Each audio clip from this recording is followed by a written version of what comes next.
um, the Self-Employed Singer-Songwriter Show. Hello, everybody. It's James, and this is another edition of the Self-Employed Singer-Songwriter Show. Oddly, it's on aviation again.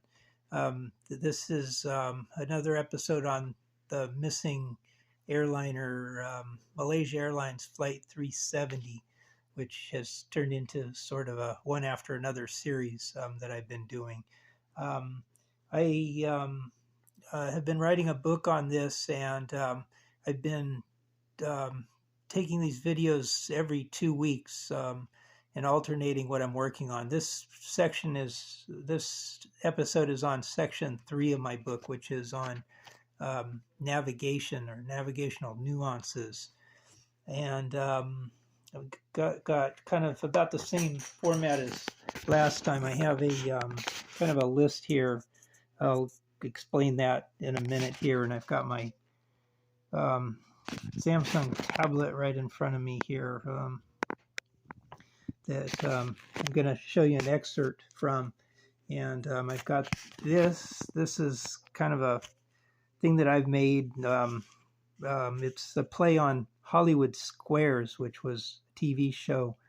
Maybe it's still around, and so on. I don't really have TV. I haven't seen this show for a long time. I've watched some video clips of it on YouTube, and it is really kind of a humorous show. We're going to be talking mostly about this guy here, Jeff Wise. He wrote a book about this. He's a journalist, and I think 2 or 3 of the excerpts that I'm going to show you were written by him. Also, this Jim Hall, I finally found some information, some excerpts from him. He was the past chairman of the National Transportation Safety Board. I believe he retired maybe in 2008 or something like that. So he was sort of like commenting on this, which disappeared in 2014, I believe it was. And so he was already retired from his role there when he was making comments kind of right off the block. This is actually a Jim Hall article here, along with this Peter Goals and so on. This was way back when the plane disappeared. It's May 13, 2014 is when the article came out. The plane disappeared on, I think it was March 8th of 2014 or something like that.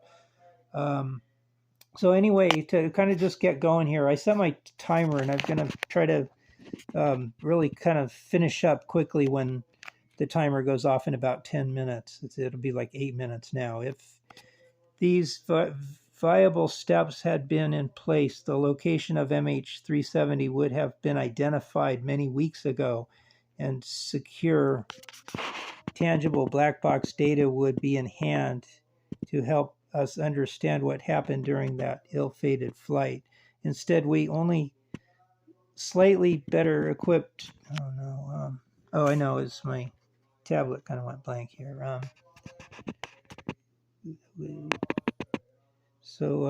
Instead, we are only slightly better equipped to locate this airliner than when we were searching for Amelia Earhart 85 years ago. I found another excerpt. It's probably kind of right next door, where he kind of like changed that statement, where this one is kind of more more extreme, where it's we're only slightly better.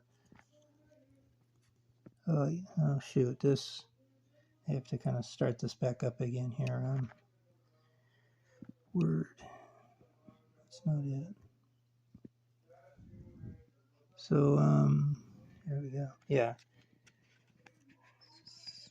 So anyway, he made a different comment about this Amelia Earhart. It was like one of them. It was like, we're not any better than those days. And then I think on this one he says we're slightly better, and so forth. But the key point on the whole thing is that that there wasn't any real-time tracking of this airplane, and people were kind of like expecting it, and really really shocked that a 777, a giant wide body, airliner, could just disappear. They thought that it would have like all kinds of like GPS tracking that was being sent out to, geeks sitting in a room or something like that. And it really didn't seem to have that. Extremely urgent. I have to find that one to see what that even means. Getting it wrong. This is sort of like consensus. Like just everybody and their brother and their dog are sort of like seeing it one way, and this Jeff Wise is kind of saying that it's probably, he's kind of arguing that it's different than what everybody thinks it is. No fancy tracking. That's sort of on the same idea as Jim Hall basically saying this 80 years ago, that we really aren't too much better off, at the time that this plane disappeared anyway. Our technology wasn't any better than, 85 years ago when Amelia Earhart's plane went missing.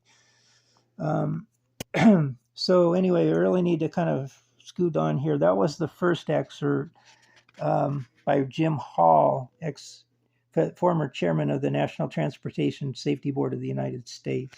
I retrieved this 12 April 2024 from www.cnn.com. So the next one is SC2. See if I can find that. Here's SC2, subchapter 2. It's P1, part 1. Yep, here's part 1. And it's SP2. Yeah, here it is, right here. Is lacking tracking. This this is sort of a word association. I read the excerpt and I just came up with this lacking tracking title, which is subtitle, which is sort of subject to change. This is by John Cox. This is these are people that I've had. If you've been watching my episodes, I've been kind of featuring these people, and I'm kind of like getting almost a second one of these 9 squares with new people you'll find in this. This John Cox would, like if I was going to start another one, I might put John Cox here, and I might put, you'll find some other guys. There's this guy named Belanco or something like that, and another guy, Mentor Pilot, and so forth. And we're kind of starting to fill in some new faces in sort of the star box section. So watch for that over time. I'll make one of those. So anyway, this excerpt, the back to my little itinerary sheet here. This is not real time and wouldn't have happened. That I challenged this comment.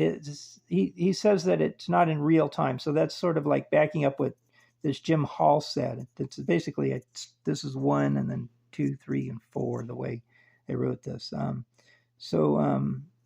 Wouldn't have happened comment is the one that I'm really sort of like challenging here. I realize that many people believe there were universal tracking of all airliners until the disappearance of 370. This is not true, but because there had never been a case of an airliner with passengers aboard disappearing, it was not a concern. There was a 777 that was a 747 that was sort of a combi that crashed kind of somewhat in this area before that, so that I could challenge that a little bit. My past videos kind of talked about that one.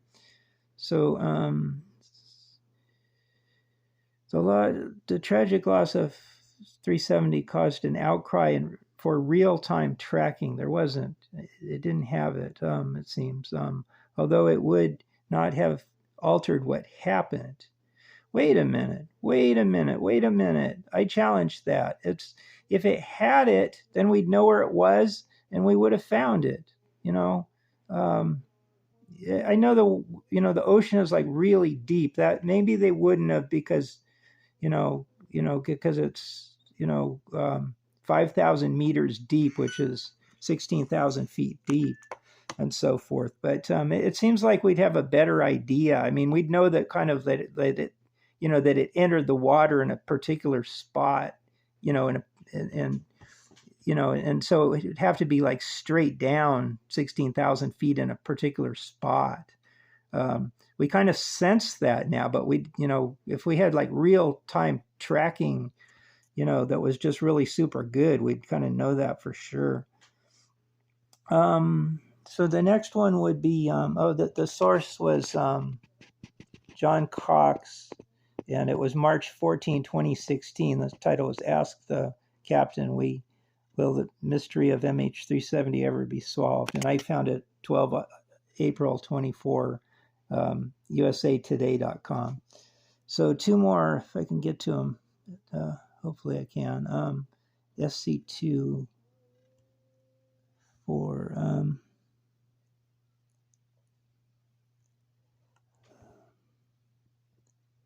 C2, we're getting there.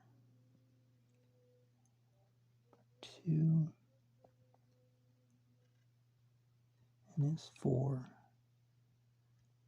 1, 2. Check. I thought there was something on E-check. I think this was one. This was a Jeff Wise.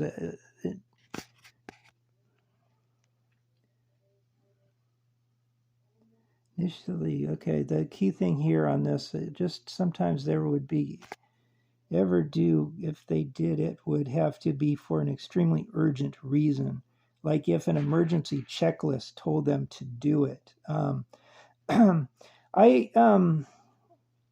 kind of personally have a hunch that over time we may kind of get a picture that this airplane really did have a problem with it, like a fire on board, or just some sort of like electrical system problem that took out all of the instruments and everything, and that the crew was actually trying to solve this problem, and they were trying to land the plane somewhere, but they just didn't succeed. They ended up maybe finally kind of like ditching it on the water, because they were fearful that they would kill people on the ground or something like that on land, and it just didn't work out. That the plane didn't end up upright on the water, or it did and they didn't get found or something. But the key thing there is that there's sort of somebody puts forth that maybe it just sometimes they would ever do, and if they did, it would have to be for an extremely urgent reason, like if an emergency checklist told them to do it. So like, and this Belanco guy, I think somewhere I kind of heard put forth that there's a lot of checklists in a 777 manual, and even the pilots that are flying those don't know every last checklist. They just kind of find them, as situations arise, and follow them and so forth. Seems kind of hard to believe, but maybe that's true. So finally, P4, part 4. SC2. No. Yeah, SC2, SB4. No, it's going to be back here.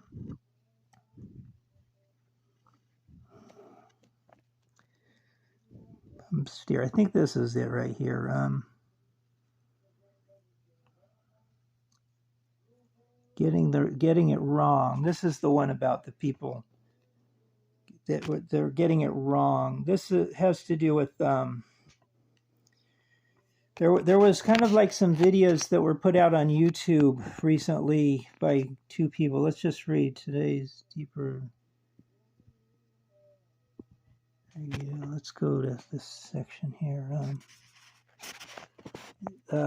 Special guest today, Juan Brown, an experienced airline pilot and the host of the popular aviation channel Belanco Lirio on YouTube, is who we're talking about. This is a Jeff Wise comment. It's 777 pilots weigh in on the plausibility of some viral MH370 theories. And I got this 11 April 2024, kind of from a private email from Jeff Wise from Deep Dive MH. I think you could just go to this Deep Dive MH and get the same article that I got. 777 pilots weigh in on the plausibility of some MH370 theories. Oh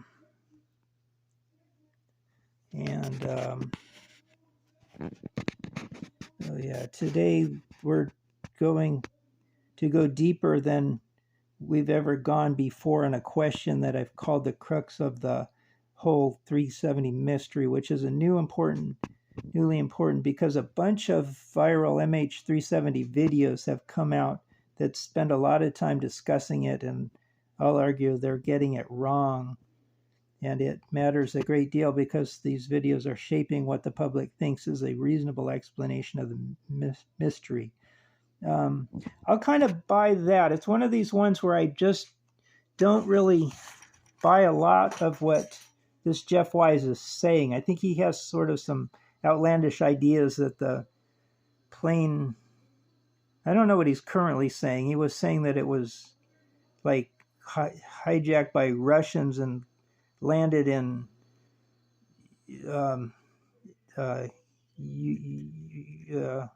Ukraine or something like that. I don't even know what he's kind of saying, but you know, he kind of has some good ideas, you know, that seem to be sort of like more down to earth, and then he has sort of these, you know, outlandish ones that seem to make a good book or whatever. But anyway, I'm just going to have to leave it at that. I'm over the time that I had planned. I planned to, you know, when those beeps went off, that I was just going to sum up and be done. And this is going to be probably almost 20 minutes.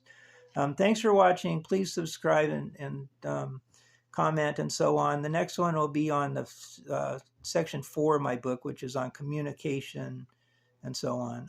Have a good week, 2 weeks on this show. It'll be back in about 2 weeks. Have a good one. So long. Bye.